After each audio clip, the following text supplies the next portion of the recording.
All right, I want to thank you all for coming. My name is Clint Broden. I'm a partner in the Dallas law firm of Broden, Mickelson, Helms, and Snipes.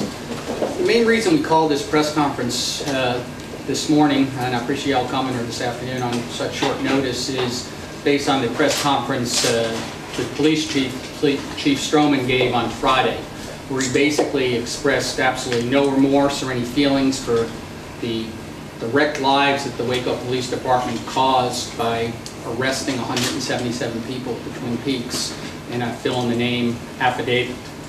Chief Stroman also tried to discount the stories of the bikers who are now being released from custody, basically saying, well, what else would they say? This is what we expect them to say. He shouldn't be permitted to keep trying to sell that story, because that's not what happened out there in Clendennen County. And based on the press conference given by Chief Stroman on Friday, we will be adding his name to the complaint. It is obvious from his statements that the Waco police, and he leads the Waco police, are not properly trained to determine what probable cause is. The fact that he is still unapologetic for what happened gives some indication that the policymakers in the city of Waco have a long way to go in training their police officers properly. On the day of May 17th, at Twin Peaks, I had arrived at Twin Peaks, parked in the parking lot on the side, right outside the patio area. Made my way in through the restaurant and was seated on the patio. I had ordered a water. I was sitting with a couple other guys that I had ridden up there with at the same table, and we were still, sitting there waiting to order some food. We heard a large group of bikes pulling in at one time. This wasn't uncommon. It was there had been bikes, rolling into the parking lot the entire time we were there. The large group pulled into the parking lot. They pulled up directly in front of the bikes where we had parked, and there was some sort of a commotion that kind of came about. At that time is when I saw kind of everybody kind of grouped together out in the parking lot. There was you could hear a little bit of a verbal argument, and a very short period of time after that, which seemed like maybe a minute or two, is when I heard the first gunshot. I did not see the gun. I did not see who held the gun or who fired the shot. I just heard it. And I'm sure, as any other common person, when you're out in a public place and all of a sudden you hear a gunshot, you kind of freak out a little bit. I kind of temporarily froze a little bit, just in the sheer shock and trying to kind of wrap my head around what it was.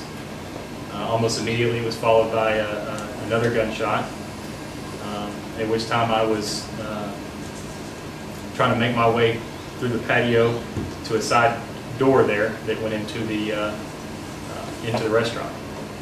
Made my way through that door. Almost immediately inside that door is a little hallway on the right.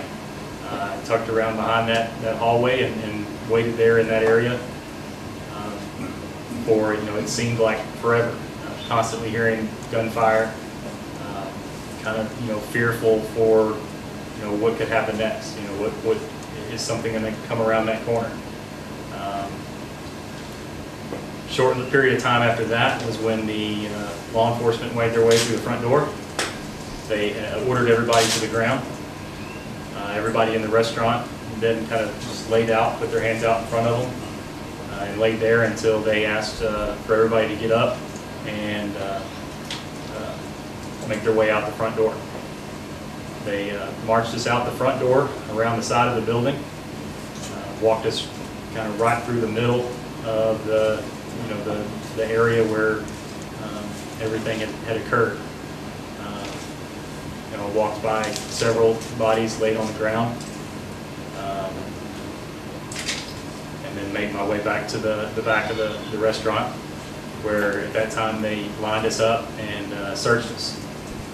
After they searched us, they had us sit down in the parking lot. We stayed there in that parking lot for several hours. At that time, we were told on a number of occasions that they were going to transport us to, as they said, a secure facility, take our statements, and then we would be released. We could have somebody come and pick us up.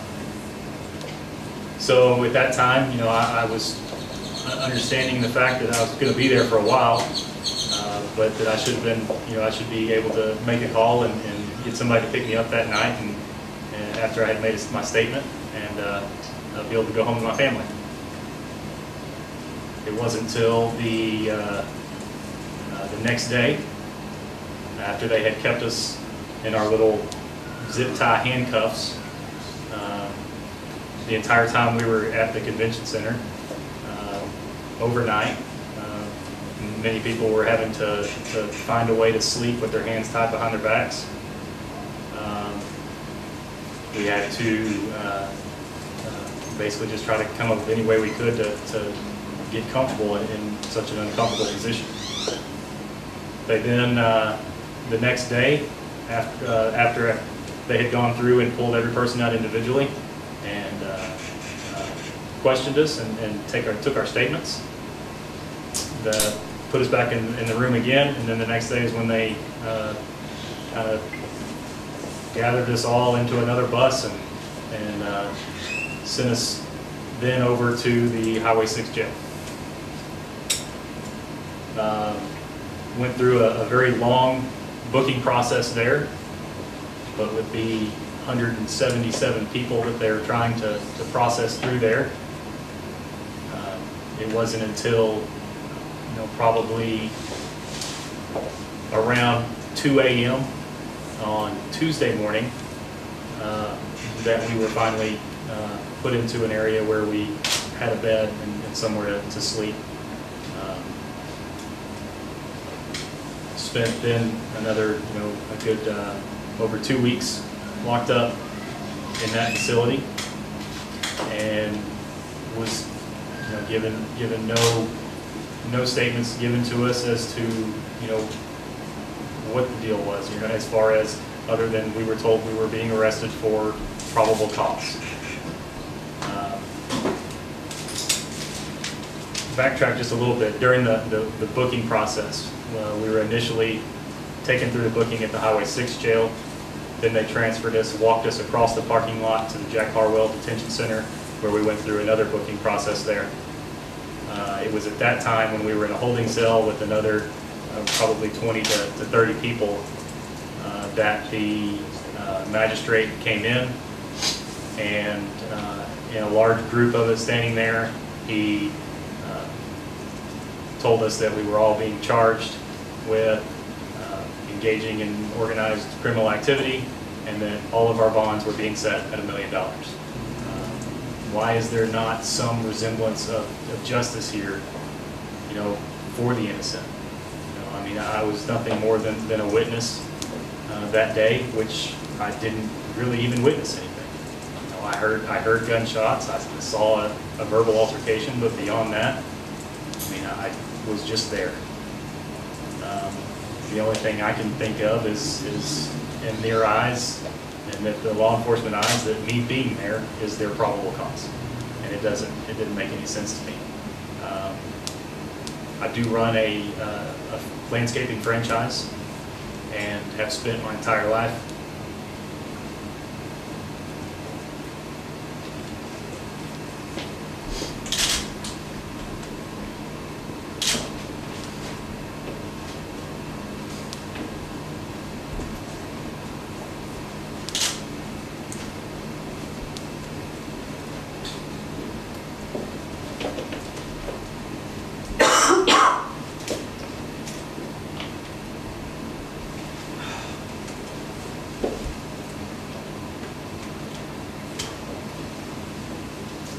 spent a long time developing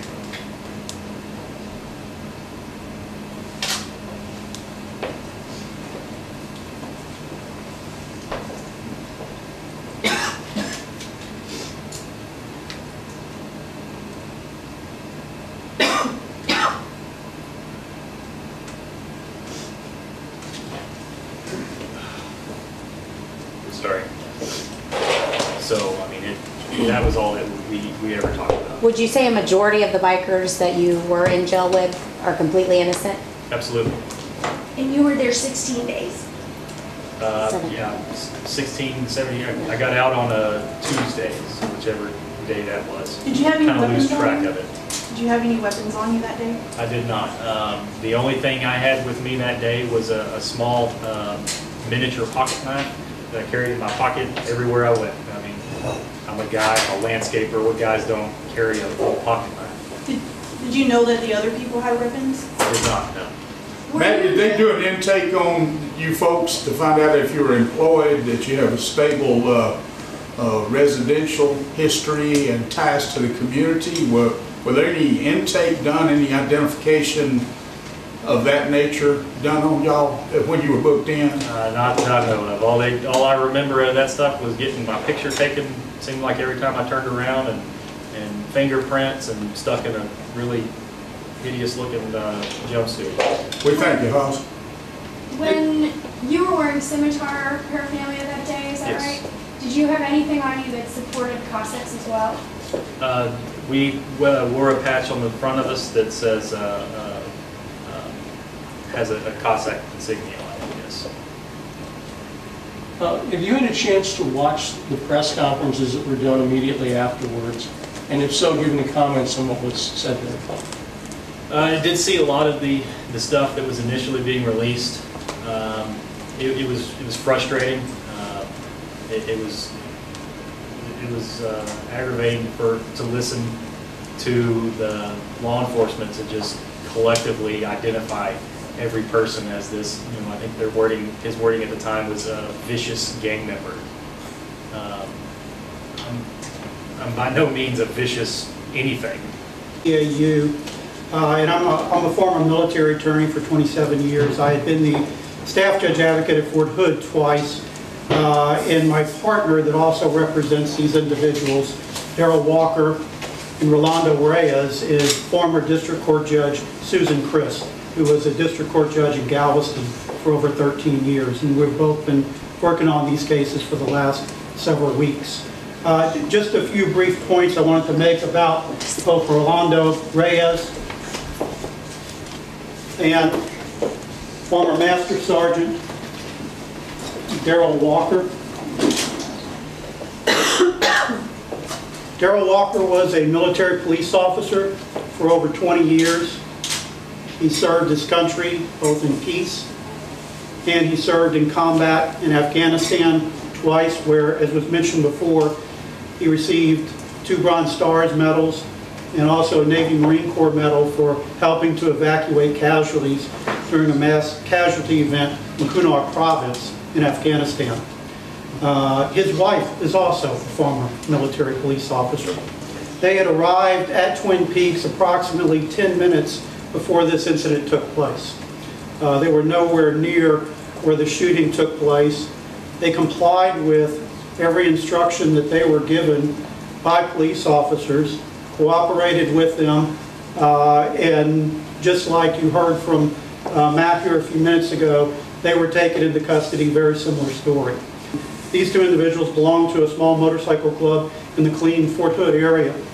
And a lot of times you hear the talk that some motorcycle groups belong to the 1%ers. These individuals are certainly 1%ers. They're the 1% that held up their hand and served their country to defend the Constitution. And what they're getting in return here is clearly an injustice for something that they didn't do, nothing more than being a witness, and really a witness that didn't see anything take place. Were you at the meeting with the 2 district judges where the proffer of a hold harmless agreement was put on the table? Mr. Jarrett rejected it. Could you speak to us about that? Yeah, my partner, former Judge Susan Christ, and I were in the judges' chambers with the District Attorney Jarrett. Basically, there was another attorney there, Mr. Looney, that had raised up this issue regarding allegations of signing a document early on for individuals to get out, that they would hold the police harmless and not sue them, that they would be released on bond. Mr. Looney brought this allegation forward. My partner and I just happened to be in the judge's chamber during that event. The district attorney, Jarrett, took out his cell phone and said that he had received text messages that Sunday afternoon from the attorney that had supposedly made this, or brought this waiver up. To be honest with you, I can't remember her name right now. And he said that when he received the text messages from this particular attorney, that he had informed her that it's not proper and that he wouldn't go along with it. And that was more or less the end of the matter. Obviously, from our perspective, along with Mr. Looney, we did have we represent 4 individuals. We had one of our individuals that was approached regarding one of these waivers while they were in the county jail. So it was of concern to us as well as Mr. Looney. Approached by whom, sir? Pardon? Approached by whom? Unclear on that. We're unclear who it was that had approached him, whether it was somebody from the jail or another attorney, but obviously because our clients had been represented for approximately a week at that time, we were concerned that our clients were being approached in this matter. Or at least one of them. So, any other questions? Okay, thank you very much. One thing I did neglect to mention, we had asked the magistrate judge to hold an examining trial in this case to determine whether there was probable cause. We asked him to do that either the very end of May or the beginning of June. He talked to the DA's office ex parte, which is prohibited by judicial canons of ethics, and set it for August 10th. We've asked him to move that up, and we have not heard back from him. I heard the administrative judge make a comment that this is sort of like 3 buses pulling up to a fast food restaurant, and you need to serve everybody. And I will say, when you pull up to In-N-Out Burger with 3 buses, they work hard to get you served. They stay up late, they keep the place open. They don't say, come back in a month and we'll serve you then. I think that's a lot what's happening here. But with that said, because I neglected, I want to let y'all hear from the attorney of this Marine and hear what's happened to his clients. Afternoon. My name is Brian Buffard, B-R-I-A-N. Last name is B-O-U-F-F-A-R-D. I represent Jorge Salinas, S-A-L-I-N-A-S. I offer you this picture to show you who he is because unlike what's been portrayed by the district attorney's office and by the police department, this is not a thug, okay? And this is not a criminal. This is a young man who served his country, was honorably discharged. He did 2 tours in Afghanistan. He earned the Combat Action Ribbon, the Afghanistan Campaign Medal, Global War on Terrorism Service Medal, and other awards and decorations. And the extent of his, if you want to call it criminal activity that night, was sitting in Twin Peaks eating a hamburger and then following all of law enforcement's instructions to get down on the ground and put your hands on your head. For that, in Clendennen County, you get a first-degree felony charge and a $1 million bond. And I wish that Jorge, he goes by Bubba, so I wish that Bubba could be here today so you could meet him. He can't be here because he's still in the Harwell Detention Center. He's still in there on a $1 million bond. So we have a bond hearing in his case set for July 10th, and it's certainly my hope that justice is done. Is he part of a biker club? He is. He is part of a small Cossacks chapter out of Bell County, about 4 or 5 people in that chapter. And I echo what Mr. Clendennen was saying. I mean, that's what they were doing. They were going to a meeting. There was no expectation of violence, at least not on Bubba's part, and certainly not on the other folks that you've heard from. A lot of people I interviewed afterwards said birds of a feather flock together.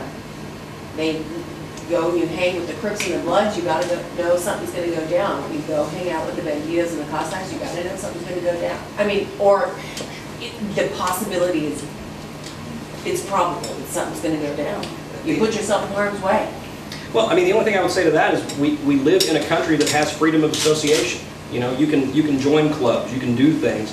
If you're going to be arrested and charged with a crime, the minimum that is necessary is for the police to be able to show probable cause that you, not just a member of a group, but you personally did something. And they cannot do that in this case, and they cannot do it in their cases. And I suspect at the end of the day, they will not be able to do it. Is freedom of association covered by First Amendment, Mr. Buffard? Absolutely it is. We're talking about the highest law of the land And I'd like to say just one other thing about this bond situation. If you look at the Constitution, and if you look at the Texas Constitution, you will not find in there a factor for bond setting of sending a message. Okay? And you will not find a factor that says, well, these people were from out of town. There's no legal justification to abuse people from out of town by setting bonds. So what I would say to everybody, and I say it till I'm blue in the face just in my private life, is learn who your candidates are when you vote. If you don't think it's a good idea to vote for a non-lawyer to be justice of the peace, well, vote for somebody else. Can you spell your last name again, Brian? Yes, ma'am. It's Bouffard.